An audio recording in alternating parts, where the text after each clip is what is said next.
kleines Dankeschön für die 1000 Follower präsentiere ich euch jetzt eine kleine Besonderheit, und zwar die wohl beste Personensuchmaschine meiner Meinung, und zwar PayPal. Eine sehr hilfreiche Funktion von PayPal bietet die sogenannte Geldsenden-Funktion, die Funktion, für die PayPal ja auch gemacht wurde. Und zwar haben wir hier ein Suchfenster, über das wir per Namen, Username, E-Mail-Adresse oder Handynummer suchen können.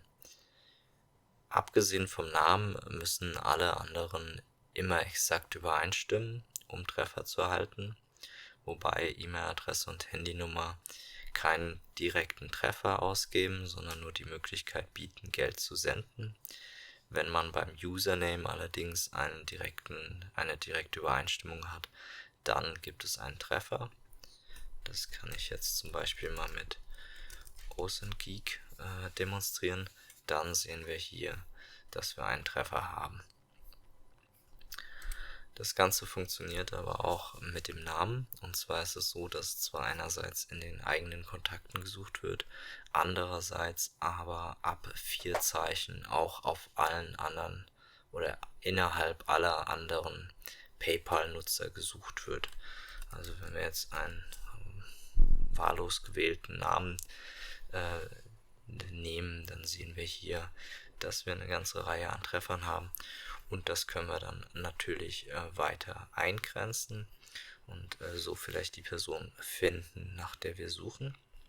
Wir haben hier natürlich zu den Personen dann jeweils auch den Username angezeigt und können dann mit dem Username schauen, ob es die Seite PayPal.me und dann den Username gibt.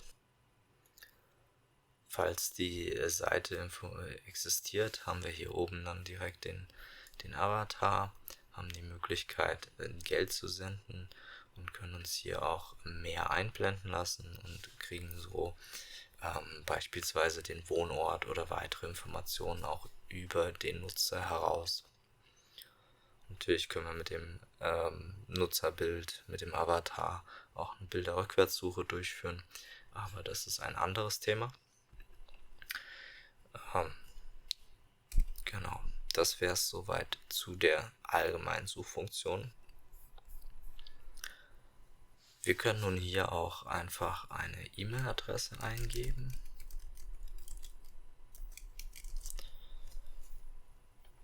Wenn diese E-Mail-Adresse nicht in den Kontakten ist, dann kann man den Empfänger hier auswählen. Wir können dann einen Betrag von beispielsweise 1 Cent verschicken und einen kleinen Betreff angeben. Dann müssen wir noch auswählen, ob wir das Geld an Freunde senden oder für Artikel und Dienstleistungen bezahlen. Dann nehmen wir die Freundeüberweisung, dann fallen keine zusätzlichen Gebühren an, und bestätigen dann noch die Zahlung. Und jetzt haben wir hier die Bestätigung mit der E-Mail-Adresse. Und wenn wir jetzt unsere E-Mails checken, dann bekommen wir weitere Informationen zu der Transaktion. Hier in der Bestätigungsmail sehen wir jetzt, wir haben 1 Cent gesendet, und zwar an OSINTGeek, und das ist auch der hinterlegte Name. Also so kann man den Namen zu einer E-Mail-Adresse oder Handynummer herausfinden, sofern sie denn mit einem PayPal-Konto verknüpft ist. An dieser Stelle bleibt mir nur noch übrig, mich für alle Follower auf Twitter und auch hier bei YouTube zu bedanken. Ich hoffe, euch hat das Video gefallen. In eigener Sache noch: auf meiner Seite osintgeek.de findet ihr immer Informationen zu aktuellen Kursen, und auf osintgeek.de/tools findet ihr eine Sammlung von nützlichen Tools für die Recherche mittels OSINT oder im Internet.